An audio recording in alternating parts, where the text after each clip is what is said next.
So, I don't know about you guys, but I've been rewatching Prey over and over again. Plus, I binged every Predator film in the last week for another video on this channel about the Predator timeline. As a result, my head is currently full of useless Predator knowledge. So, here's another video diving even further into the new hit movie with small details, behind-the-scenes facts, and fun trivia. I have to find a use for all this knowledge somewhere. I'm Chris Goodmakers, and I'm currently obsessed with Prey. Spoilers ahead for Prey, but how have you not watched it yet? It's great!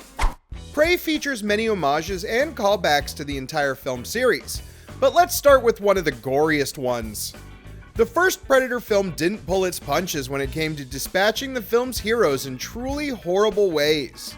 Perhaps the film's most memorable was when professional actor Carl Weathers lost a game of quick draw with the Invisible Hunter. His severed arm then falls to the ground, still firing one of the submachine guns.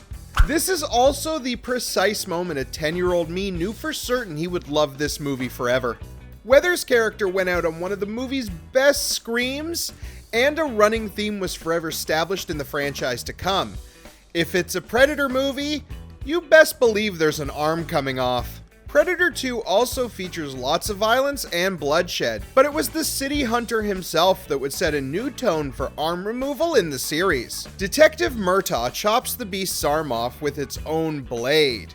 Since that film, every standalone Predator film has featured its main monster losing its own arm in battle. The feral predator of Prey suffers the ultimate indignity of being tricked into cutting its own arm off. There would have been a big forehead slap from him right after if he hadn't cut his own arm off. Irony is sweet sometimes.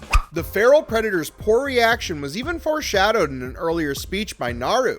When the young hunter and her brother are being used as bait, Naru talks about a beaver she once saw, how it had to sever its own arm off to escape a trap. Naru uses the trap to cut her bonds because, as she explains, I'm smarter than a beaver. It turns out she's also smarter than a Yautja hunter because she outwits the monster at every turn during their final battle. There is not a single moment of the fight that Naru has not planned for, and the beast expertly falls into every trap, including being baited into cutting his own arm off. Naru, master of 4D battle chess. Another fun fact about that foreshadowing line: when she says she's smarter than a beaver, she's talking to her brother, who is played by actor Dakota Beavers. Okay, that's a little rude. The breakout lead of Prey is Amber Midthunder. The actress with the amazing last name has actually been acting since a very young age. It's partly due to her father, longtime native actor David Midthunder. While Mr. Midthunder, God, that name's so cool. Sorry, while the older actor isn't a household name, you've probably seen him in something. In fact, fans of the longtime fighting series Mortal Kombat have definitely seen his face. David Midthunder is the face model for the Native American Mortal Kombat, Nightwolf. Specifically, Midthunder lent his stunning looks to MK11's version of the character. Hey, you know who's another member of the Mortal Kombat roster? The Predator. Yes, dad and daughter have both fought the Predator. However, Naru's strategy went far beyond my usual button mashing. Actually, the Predator was in Mortal Kombat XL, while Midthunder's Nightwolf is in 11. But at least Naru's dad got to fight an elderly Terminator. The writer and director of Prey are Patrick Asen and Dan Trachtenberg. Since the film's release, they have been full of details about the film's Predator and his relation to Naru. It turns out that, while not explicit in the film, the two have a lot in common. The Predator in this case is also a young hunter. He is on Earth looking to prove his own worth against the beasts and men of the northern Great Plains. He is mirroring Naru and her journey. Both are trying to prove their worth as hunters. If we take AVP as canon, then the feral predator hasn't even fought a xenomorph yet. I guess he just missed the 1704 hunt and has 85 years before the next one. I guess his impatience was his downfall in a lot of ways. While we're talking about new info, there's also been a lot about why this Yautja looks so different. Concept artist Michael Vincent put a lot of thought into each element. He said he imagined this particular variant to be from an isolated and arid region of their homeworld. This predator has thinner and waxier dreads. thicker mouth tissue, and scalier skin, all to help with moisture retention. It also has a stronger jaw due to a different diet. According to Vincent, this is so it can bite through shelled prey. Bringing the creature to the screen was also a lot of work. The practical effects were supervised by, among others, Tom Woodruff Jr. Woodruff has a long history with the Predator, having done the creature effects on past versions. It was his long history with the Alien franchise that brought him to the Alien Hunter with his work on the first AVP. The feral predator also wears a very different mask than what has been seen before. The hunters of the past films would wear high-tech silver metal masks that provided tactical information. They would also be connected by various hoses and pipes like so much scuba equipment. Can the mask let the predator breathe underwater? Can the predator fight Jaws? Or at least those super sharks from Deep Blue Sea? Anyway, the feral predator has a bone mask. It looks like he's taken the skull of a previous prey and fitted it over the tech of a traditional predator mask. What kind of prey could provide such a skull? Well, we may have actually seen this prey before. 2010's Predator introduced us to the Yautja's private game preserve in the form of an alien planet filled with only the deadliest of prey. The film's ensemble cast has a brief encounter with a creature that has a familiar head. Known as a river ghost in some fan wiki somewhere, this alien is also a formidable prey to the hunters. Given that predators often wear the bones of what they kill, maybe the alien hunter slew one before he reached Earth. Or maybe it was just his dad's and he stole it. Adelini's pistol has been the source of a little controversy since it showed up in Prey. It's a callback to the end of Predator 2, when Danny Glover is given it as a trophy for his victory over the Furby-eyed predator of that film. I'm sure you've already heard from like a dozen videos by now that it's the same gun. You may also heard the simultaneous whining of Predator comic lovers that the gun was already explained in some Dark Horse issue from the mid-90s. In the comic, a pirate briefly teamed up with the Predator during a treasure-induced mutiny. He gave the alien hunter a pistol as he lay dying. My favorite detail is the Predator not quite understanding gift-giving and throwing his sword onto the still warm Adelini's body.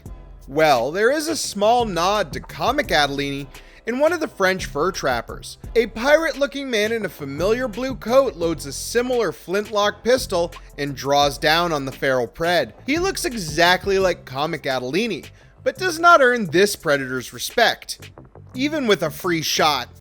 Prey features a lot of Comanche culture. One widely publicized aspect of the film is the available Comanche dub. It's a version of the film that features the cast returning to redub their lines in their native language. It adds another aspect of authenticity to the film, and it makes it further accessible to the group being portrayed. It also drops a few tidbits that would have otherwise gone unnoticed by English speakers. The very first line of the film is in Comanche for all versions.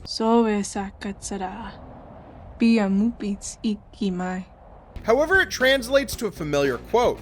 The line is, A long time ago, it is said, a monster came here.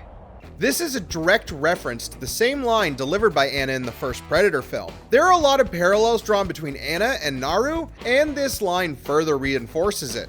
There are a few other untranslated lines in the English version that the Comanche cut gives us some clarity on. For example, when Tabe is fighting the feral pred, it goes invisible just as it's losing. Tabe then screams something in Comanche. He's calling the beast a cheater. See, Tabe agrees with me. Let's talk about a few small parallels to the first film. While other Predator sequels often relied too heavily on quoting the original movie's lines or recreating its scenes, You're one ugly Motherfucker. Prey is far more subtle. When the feral predator wipes out the hunting party, Naru hides in the tall grass with the only other survivor. He believes he has the beast in his sights and is ready to strike, but the predator already has the upper hand with his laser sight. This is a callback to Mac and his death. He went after the Yautja and thought he could get the drop on the alien. Too bad it doesn't work out that way. Hey Mac, what's the best time to go crazy in the jungle? anytime. The character of Billy also had a huge impact on the concept and creation of Prey. Billy is the Native American member of Dutch's unit. He is an expert tracker and hardened member of the group. It takes Shane Black's endless boomer humor to make him crack a smile. He meets his end in the film off-screen when he stops to challenge the Predator in one-on-one combat. This scene has been the subject of a lot of myth and false info over the years. There was a rumor that the fight was filmed, but deemed far too gory to show. According to snotty 1987 middle schoolers everywhere, it was actually shown in theaters during the first run, but cut for every release afterwards. This is false. The scene was shot and released as intended. Unfortunately, the damage was done. A little kid, Dan Trachtenberg, had heard the rumor and built up the scene in his head. When he finally saw the film, he said he was the most interested in Billy and wondered what the movie would have been like if it had focused on his story. Prey ended up very different from that concept, but the parallels between Billy and Naru still exist. Both are expert trackers with strong ties to their culture. Both wear black under-eye war paint, and they even share a strong connection to their medicine bag. There's a fan theory the two may even be related, but that's far from explicit in either film. There's another subtle character parallel between Tabe and professional actor Carl Weathers. Now you take this home, throw it in a pot, add some broth, a potato. Baby, you got a stew going. Dylan and Tabe serve as mirrors to each other. At the start of Predator, Dylan and Dutch are very close. This is demonstrated by the greatest fist slap of all time.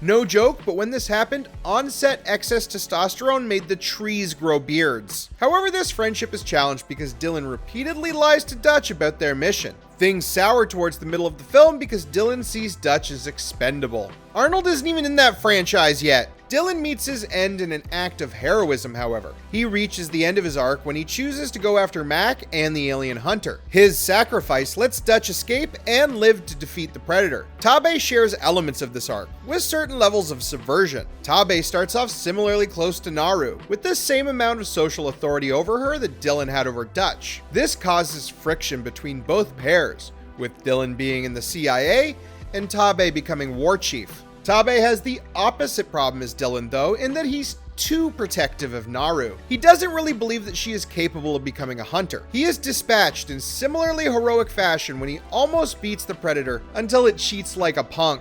He also buys time for Naru to escape, sacrificing his own in the process. In his last moments, he knows that Naru is capable of bringing it home. Tabe might even be the MVP self-sacrifice of the franchise, except Nikolai won that award over a decade ago.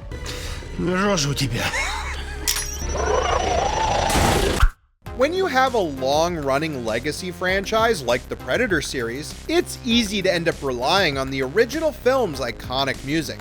Nearly every Predator movie has featured the famous Alan Silvestri score. It is amazing after all, and really evocative of the Predator himself.